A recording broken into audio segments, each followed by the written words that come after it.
Parce que chaque élève est unique, notre projet d'établissement veut offrir un apprentissage personnalisé et inclusif à chacun de nos élèves. Nous avons donc fait équiper tous les enseignants d'un iPad et mis à disposition des enseignants une valise iPad pour leurs élèves. Nous avons opté pour équiper chacun de nos élèves d'un iPad dès son entrée en 6e.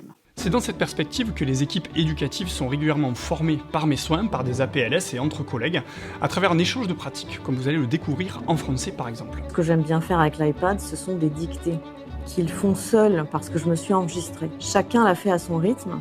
En fait, ça permet à chaque élève de travailler avec sa propre façon. L'élève s'exerce, il reçoit un retour immédiat et il comprend et corrige ses erreurs. L'iPad me libère du manuel traditionnel. Je crée des activités sur mesure, adaptées au rythme et aux besoins de chacun. L'individualisation des parcours devient une réalité. Ce qui est bien, c'est que ça permet aux élèves de travailler à leur rythme. C'est basé sur des compréhensions de l'oral, donc comme ils ont leurs écouteurs, ils peuvent écouter autant de fois qu'ils veulent pour donner la bonne réponse.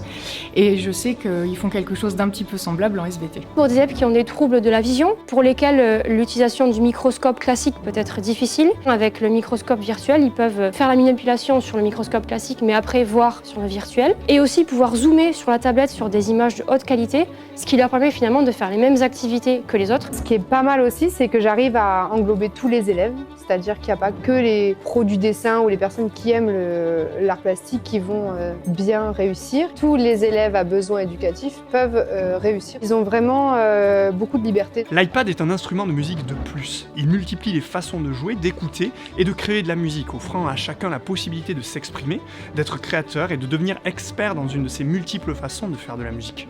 Ce pour se muer en tuteur et entrer dans la coopération entre les élèves, ce qui facilite réellement l'inclusion. Et le mieux pour en parler, c'est sûrement un élève. Je pense que j'arrive à faire les mêmes choses que les autres, même plus vite. C'est beaucoup plus portable comparé à l'ordinateur.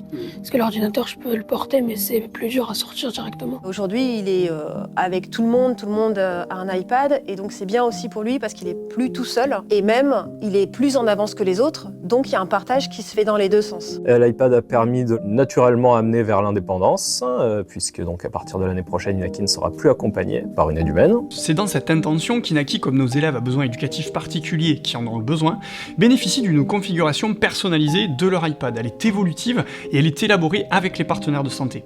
On est très fiers de ça et c'est l'une des réussites que Fabiola va développer. Nous avons entrepris la publication des vidéos qui montrent l'usage de l'iPad par les enseignants et les élèves. C'est un formidable outil pour inspirer les collègues de toute la francophonie et pour montrer la réussite du projet numérique dont Nicolas va vous parler. Nous appuyons sur des enquêtes biannuelles qui toutes montrent que le soin que nous accordons à l'accompagnement des élèves à besoins éducatifs particuliers est une réalité dans ce projet.